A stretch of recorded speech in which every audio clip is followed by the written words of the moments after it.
नमस्कार दोस्तों। आज के इस वीडियो में मैं डिस्कस करूंगा नेशनल इनकम मेज़र करने का वैल्यू एडेड मेथड।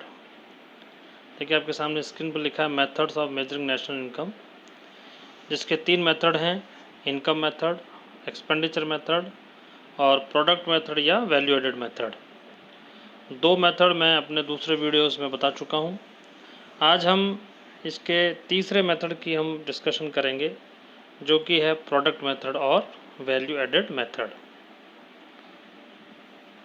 दोस्तों, जो प्रोडक्ट मेथड और वैल्यू एडेड मेथड होता है, इसमें हमारे कंट्री में जितनी भी गुड्स एंड सर्विस प्रोड्यूस हो रही है, उनकी जो only final goods and service जो है, उनकी वैल्यू को हम मेज़र कर लेते हैं, उसको एडिशन कर लेते हैं। और इसको हम ये भी कह सकते हैं कि प्रोडक्शन प्रोसेस के हर स्टेप पर, प्रोडक्शन जो प्रोसेस होता है उसके हर स्टेप पर जितना वैल्यू एडिशन हो रहा है, नेट वैल्यू एडिशन हो रहा है, केवल उसको हम ऐड करते हैं और उससे हम नेशनल इनकम को एस्टिमेट करते हैं। इसका मतलब हम इस मेथड के अंदर हर जो आउटपुट है उसकी वैल्यू को इंक्लूड नहीं करते, केवल प्रोडक्शन प्रोसेस में हर स्टेप पर जो नेट वैल्यू एडिशन हो रहा है उसी को हम अपने नेशनल इनकम के एस्टिमेशन में इंक्लूड करेंगे। And that is the reason that we say this method is a value added method. The another name of this method is the value added method, and one more name is known for this method, that is the output method.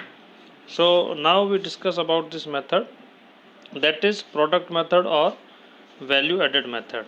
So you can see here the definition, that it is that method in which national income is measured in terms of value addition by each producing units in the economy during an accounting year.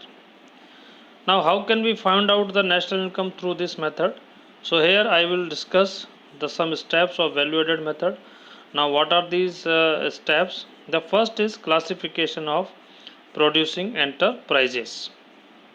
So see here, classification of producing enterprises. In this you can see that we divide the economy, all the producing units of the economy, in 3 main categories, and these are the primary sector, secondary sector and tertiary sector. And here there is no need to discuss in detail about these sector. We know all well about this, that the primary sector, that means we include in primary sector agriculture, fishing, mining, all these activities are included in primary sector. When we talk about the secondary sector, it is manufacturing sector. So all the producing enterprises, all the manufacturing enterprises will be included in secondary sector. And the third one is tertiary sector, in which we include services.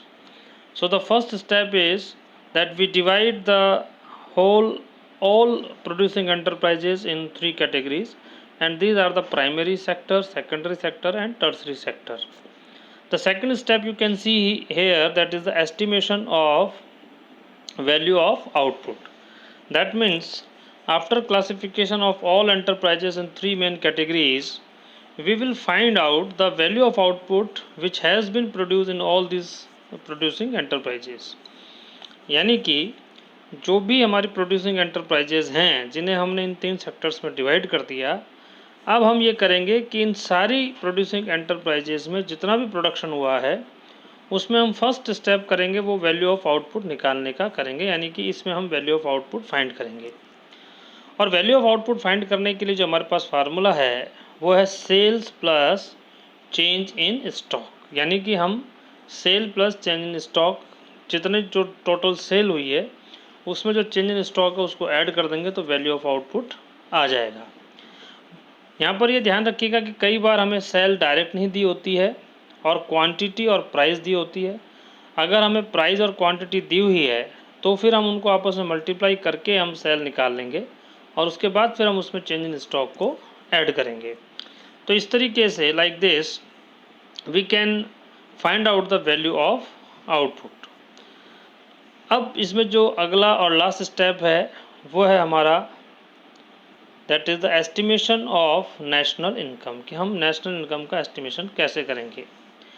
देखिए जो value of output है, इस value of output में से हम intermediate consumption जो भी हो रहा है, यानी कि इंटरमीडिएट परचेज जो फर्म की हो रही है या इंटरमीडिएट परचेज सारे जो प्रोड्यूसिंग एंटरप्राइजेज हैं उनकी जो इंटरमीडिएट परचेज है, उसको वैल्यू ऑफ आउटपुट में से जब हम माइनस करेंगे तो हमारे पास आ जाएगा gross value added at market price.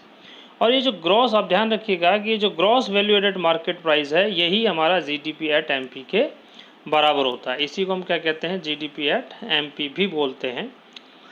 अब ये हमारा जीडीपी एट एमपी आ गया। इसके बाद जो है हमें नेशनल इनकम या एनडीपी एट एफसी या जो कुछ भी निकालना है, वो हम हमारे जो 3 बेसिक कॉन्सेप्ट हैं कि ग्रोथ से नेट पे कैसे जाते हैं, डोमेस्टिक से नेशनल पे कैसे जाते हैं, या मार्केट प्राइस से फैक्टर कॉस्ट पे कैसे जाते हैं, उससे हम उन चीज़ों को निकाल सकते हैं। लेकिन फिर भी क्योंकि हमें यहाँ पर नेशनल इनकम निकालना है, तो उसको हम कंप्लीट करते हैं कि जब आपका ये जीडीपी एट एमपी आ गया, यानी कि gross value added at market price आ गया, उससे हम net value added at factor cost यानी कि एनडीपी एट एफसी फाइंड करेंगे। जब हम एनडीपी एट एफसी फाइंड करेंगे तो जो gross value added at MP है, यानी कि यही आपका क्या है, ग्रॉस वैल्यू एडेड एमपी, यही हमारा क्या हो जाता है, यही हमारा जीडीपी एट एमपी हो जाता है। तो जीडीपी एट एमपी में से हम क्या कर लेंगे, ये जो हमारा सीएफसी है यानी कि डेप्रिसिएशन है, वो माइनस कर देंगे।